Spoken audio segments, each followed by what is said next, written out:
দাঁড়িয়ে আছে, বড় গুনাহ। উজু করে মসজিদের বাইরে দাঁড়িয়ে আছে, নামাজ পড়বে না।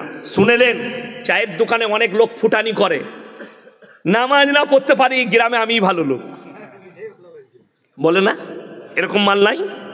শুনেলেন ইচ্ছাকৃতভাবে যারা নামাজ কাজা করে এবং তারা বলে নামাজ রোজা না করতে পারি আমরাই ভালো লোক, তারা কান খুলে শুনে নাও, কিয়ামতের দিনে দুটো রাস্তা, একটাই জান্নাতীরা প্রবেশ করবে, একটাই জাহান্নামীরা।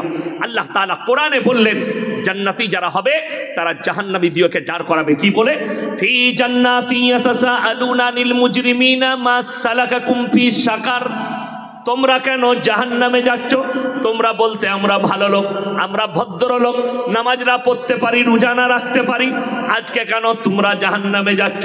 তারা এক নম্বর উত্তর দেবে, ক্বালু লাম নাকু মিনাল মুসাল্লিন, আমরা নামাজি মুসল্লিদের মধ্যে ছিলাম না, ওয়ালাম নাকু নুতিমুল মিসকিন, আর আমরা মিসকিনকে খানা খাওয়াইতাম না।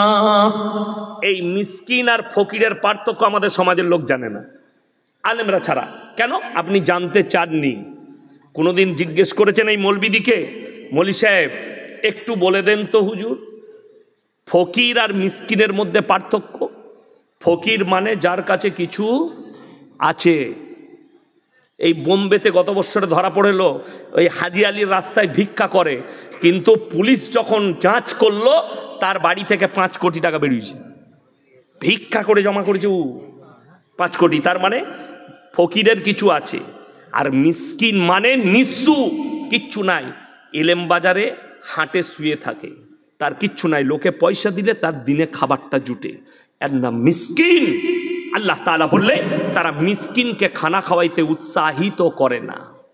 আপনি রাস্তায় যাচ্ছেন ইলেম বাজারে, কোনো মিসকিন আছে, বাচ্চা ছেলে, তার কেউ নাই, সে নিজেই জানে তার বাপ মাকে, সে আপনার কাছে হাত পেতেছে, দাদা কিছু দাও, ভোগ লেগেছে, তার মাথায় হাত বুলিয়ে দোকানে নিয়ে গিয়ে পেট ভরে খাইয়ে দেন।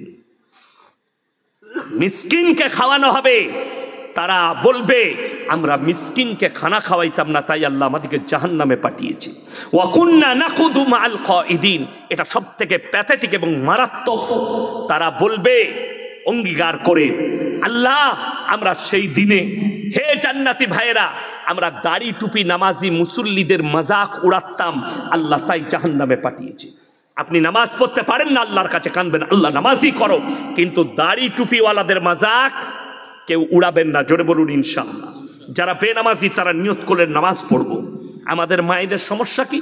জীবনে কোরআন পড়ে না, খালি রোজার মাসে পড়বে। ঠিক বললাম না ভুল বললাম? আচ্ছা, কাঁসা পিতলের জিনিস জানেন? আচ্ছা, ব্যবহার করলে চকচক করে না ভরে রাখলে? কথা বলেন। ব্যবহার করলে চকচক করে।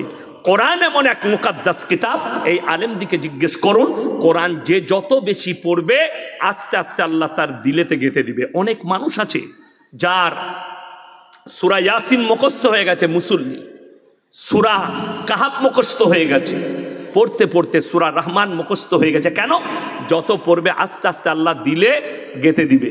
খালা জীবনে কোরআন পড়ে না, ও পয়লা রমজান মাথা ধুইয়ে গোসল করে সকালবেলায় দুপুরে রান্না করে এরপর কোরআন পড়তে বসেছে, আলহামদুলিল্লাহ বুঝে করগা।